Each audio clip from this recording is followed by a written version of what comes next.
PBIS. We talk about PBIS all the time, but I don't want to assume that everybody knows what it is and why we use it. So I'm just going to give you a very brief overview, and then please feel free to stop me, ask questions. Some of this will be a little bit of a review from Lily's presentation, and some of it might be new information. So let me know where you're at. Let's see. All right, so what is it? PBIS stands for Positive Behavior Interventions and Supports. So in a functional PBIS system, students and staff work with a tiered intervention system. And what that means is that most of our students are going to respond to general program procedures and expectations. Some of our kids are going to need extra help, so they get this middle layer, extra help. Some of our kids are going to need a lot of help, so we give them special help, right? And that's essentially PBIS, is that we have one standard system for all kids, and those that don't respond get additional supports and interventions. Continue. So, what does that look like? Tier 1. So our general program supports and interventions include our point system, which is live school, which is what Lily just went through. Contacting guardians. We have reflection group for students who are struggling, where they have an opportunity to think through their behavior with some guidance and facilitation from staff members. A peace room, which we'll get into a little bit more later once we figure that out. Right now I know we're still working on some staffing for that, but what it is really is a place where we teach students to identify when they're feeling escalated, when they're beginning to reach a point where they're going to lose control, and to ask for an exit at that time rather than waiting until they become a disruption to your class. Atriums, we have all students are able to utilize the atrium with the staff discretion. Those are those little like glass walled in rooms at the end of each hallway. They do require supervision at all times, so you can't just send them there by themselves. Somebody needs to pay attention to them, but that is a uniform intervention that all kids can use if they need a break.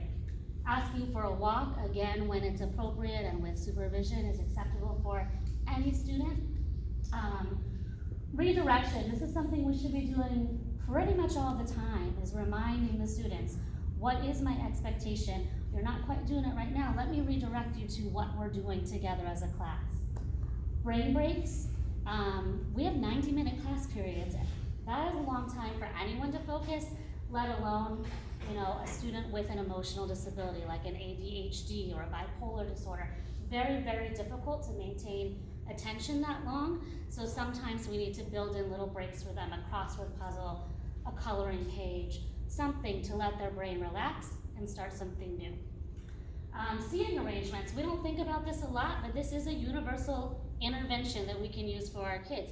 If they are not being successful in the seat that they're in, change it. See if maybe it'll help them to work with a different partner. Incentives for task completion. So this looks like, hey, once you finish these first 5 questions, I'm gonna take you outside and we're gonna walk around and get some fresh air, right? And sharp teeth, which we will get into in a little bit as well. Tier 2.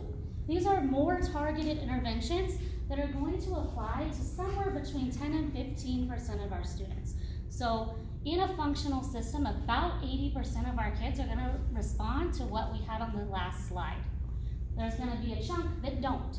So these kids are gonna need more intervention. That looks like changes to their individual point requirements. So maybe we have a kid that just can't reach that point level because they're absent a lot for health reasons, or because,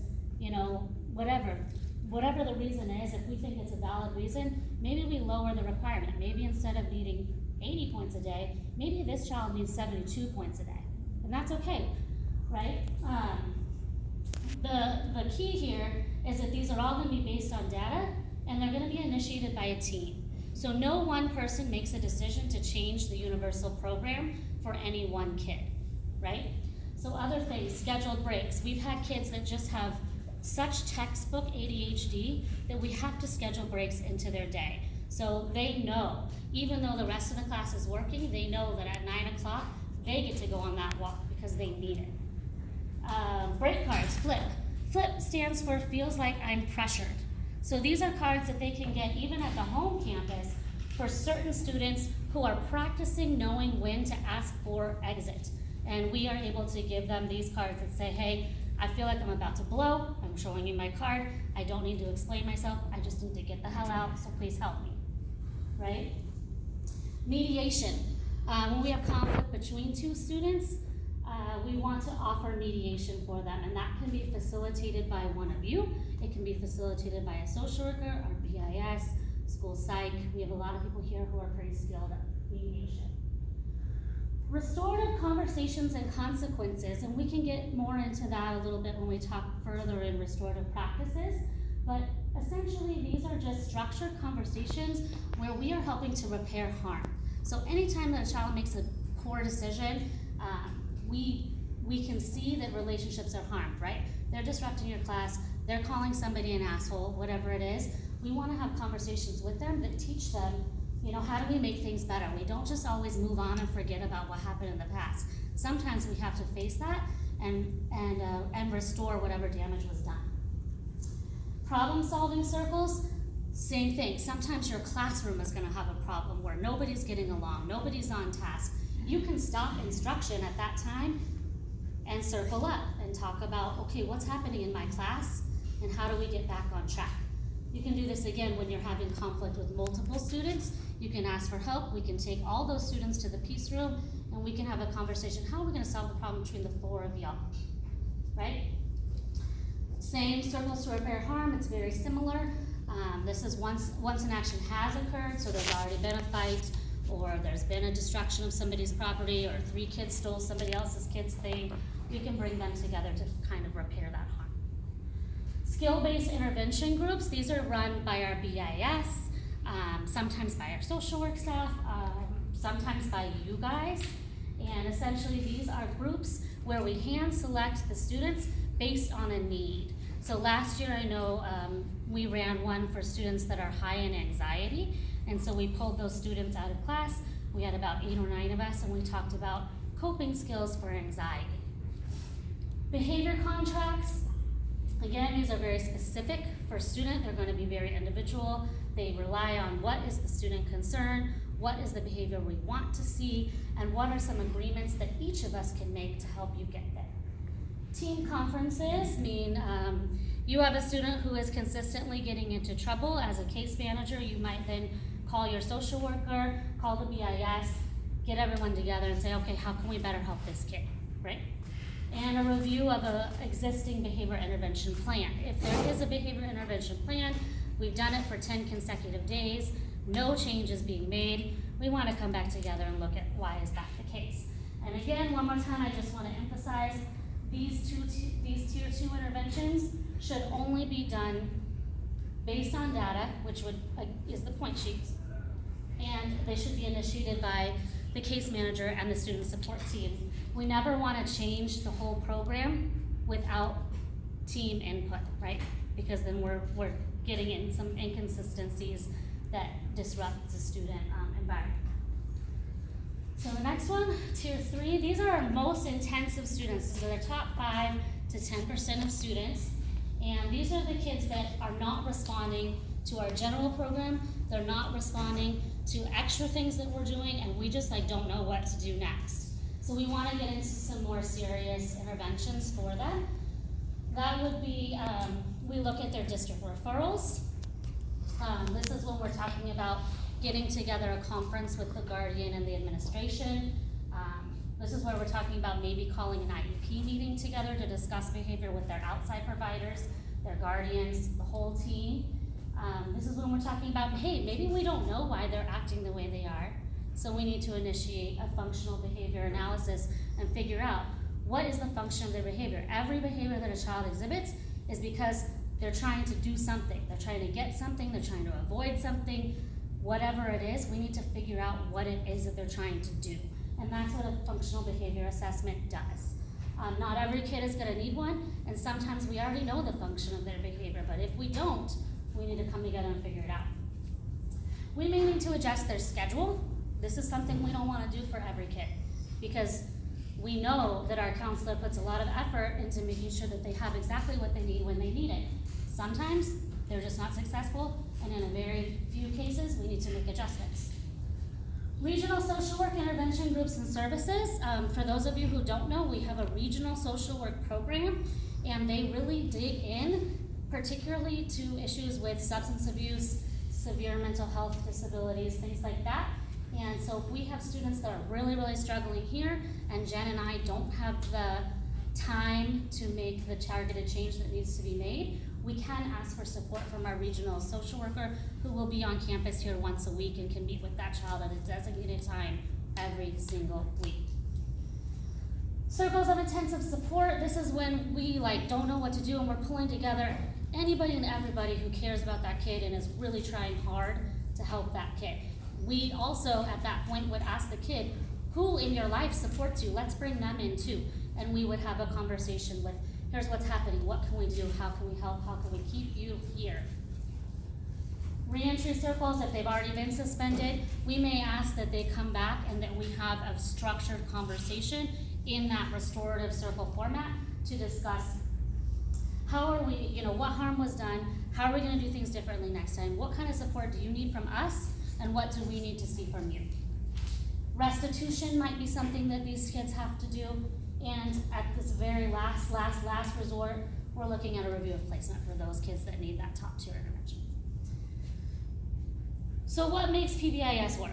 PBIS cannot work if we don't have common expectations amongst the staff. It cannot work if we don't have consistency, accountability, universal reinforcement, and guided behavior management. So if we all go back to our classrooms and do whatever we want, despite the agreements that we make in here, PBIS won't work and we're spinning wheels and having the same conversation over and over again, getting nowhere, right? So this is extremely important for this program. Otherwise, we will spend the next 180 days putting out fire. Next. Common expectations. So what does that look like? That is, what we know about students with an emotional disability is that they really thrive in an environment with consistency and known expectations. They don't want to go from class to class and guess what the rules are there. Every class should have the same expectations. Every teacher, every staff member should have the same expectations for the students. And we know that the teachers and the instructional assistants are working hard in every class to create common framework, common practices, so that the kids know what to expect from class to class as far as, this is what I do when I get in the door, and then I do this, and then I do this, and this is how I exit, right? Same thing should be true for behavior expectations. They should know that what I expect from them is the same that Chris expects from them, the same that Naira, the same that anybody else on this campus expects from them. Continuing. So this is why we use the same words. This is why Live School has those 7 behavioral expectations, because we want to be able to express with each other, this student has verbally conflictive behavior. What does that mean? It should be the same for all of us, right? So we're using Live School, we're using IRs. We've updated the IR, so now the IR reflects the exact same language that Live School does. You only need to learn those 7 behavioral infractions. That's all you need to know, right? And then we ask that you use positive language. So we want to tell kids what to expect to see. So we don't want to be like, stop running in the hall. It's, hey, we walk quietly in the hall. We keep our hands, whatever it is. We tell them the positive thing. We tell them what we expect to see, not yelling at them for what we don't want to see. And then the skill of the week. This is another way to establish common expectations for kids. Every week, the PBIS team will put out a skill of the week for you all. It'll be in the morning announcements. It'll come through your email. You will know what it is. And we will use the sharp teeth to reinforce that skill of the week. So, how does PBIS and the point system work together? It all goes back to our common expectations of safety, responsibility, and respect. These are expectations, these are our values. So for safety, you can earn up to 3 points in every class for safety, right?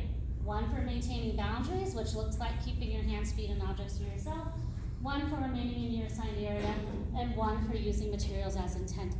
So if the kids are relatively safe, but instead of using a stapler to staple things, they're using it to shoot around and think, maybe they only earn 2 of their 3 points, right? It's very simple. Everybody has the same expectation. Continue. Responsibility. we're looking for, can they accept feedback and take accountability for their actions?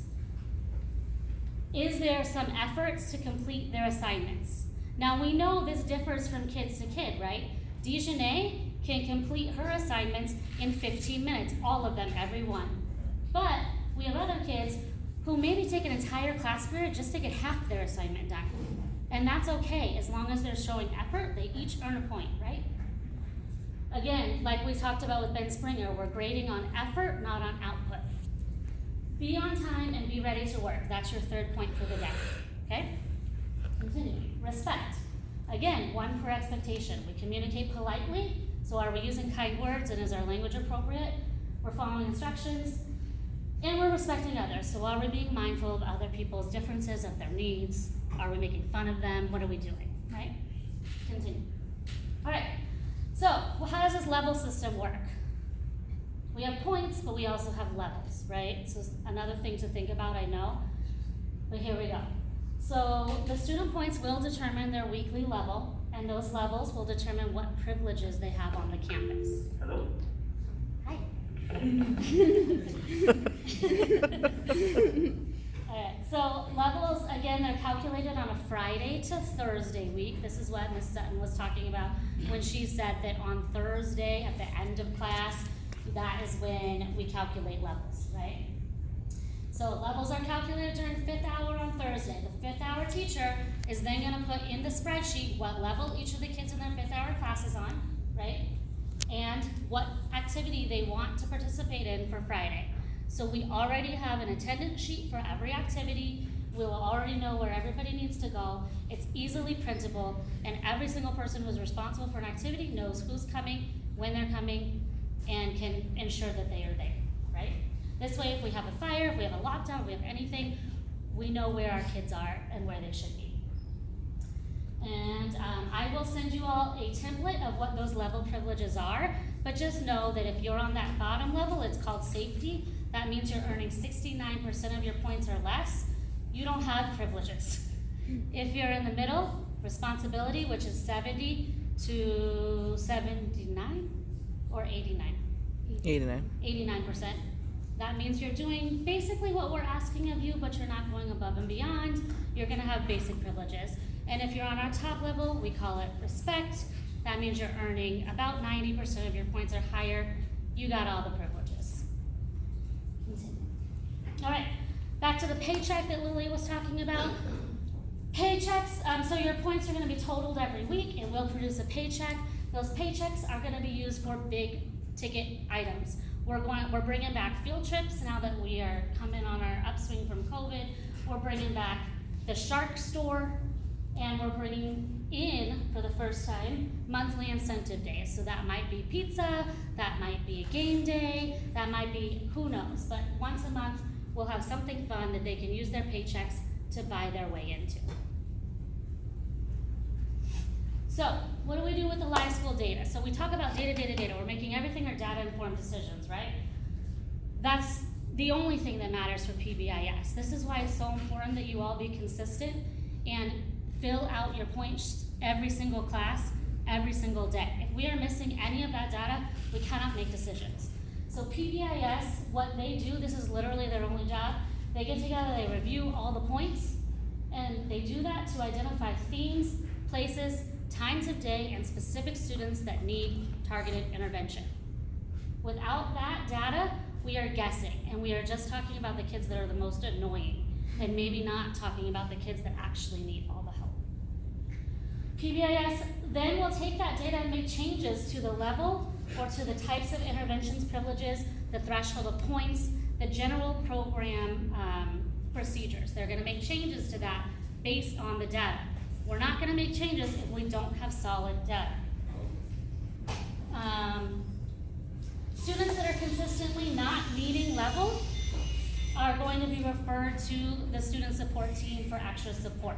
That would be BIS, social worker, psychologist, facilitator, and admin, okay? And then students that are consistently mastering the level system on the other